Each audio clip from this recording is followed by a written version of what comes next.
The British hanged this African woman in 1898. Before she died, she spoke 4 words.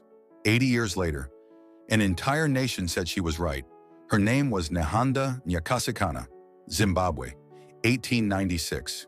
She wasn't a queen. She wasn't a warrior. She was a spirit medium, a grandmother in her 60s who spoke to the ancestors. The British had just invaded, calling her homeland Rhodesia.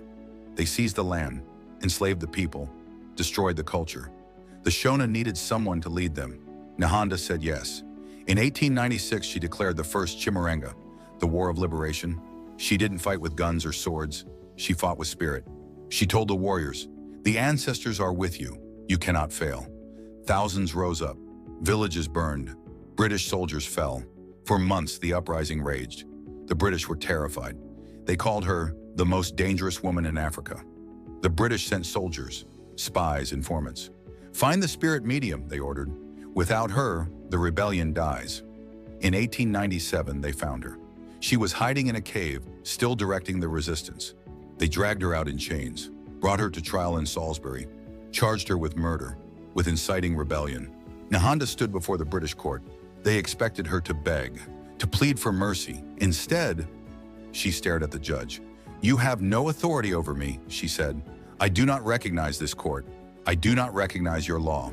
The prosecutor presented evidence, witness testimony, confessions. Nehanda said nothing.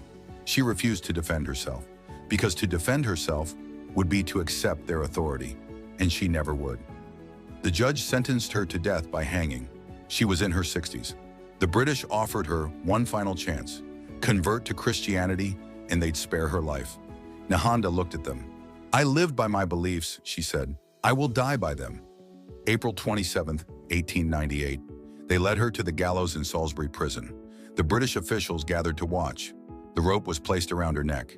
The executioner asked if she had any last words.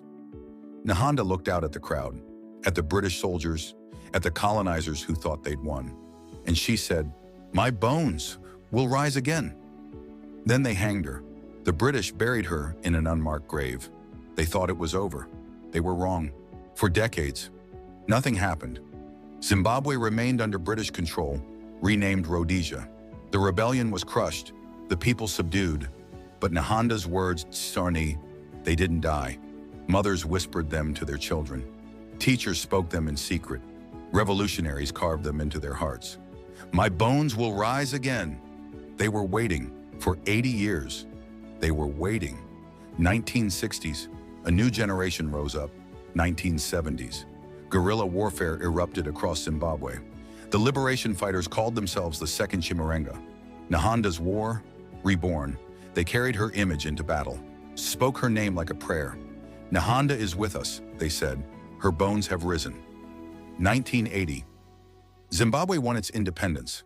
The British flag came down. The new nation rose, and they called it Zimbabwe. Free, independent, unconquered. Nehanda's prophecy had come true. Her bones had risen, not literally, but in the spirit of a nation that refused to die. Today, her face is everywhere in Zimbabwe. Statues, currency, schools. The woman they hanged became immortal. 4 words, 80 years, 1 revolution. Subscribe to Afro Lens for the history they won't teach you.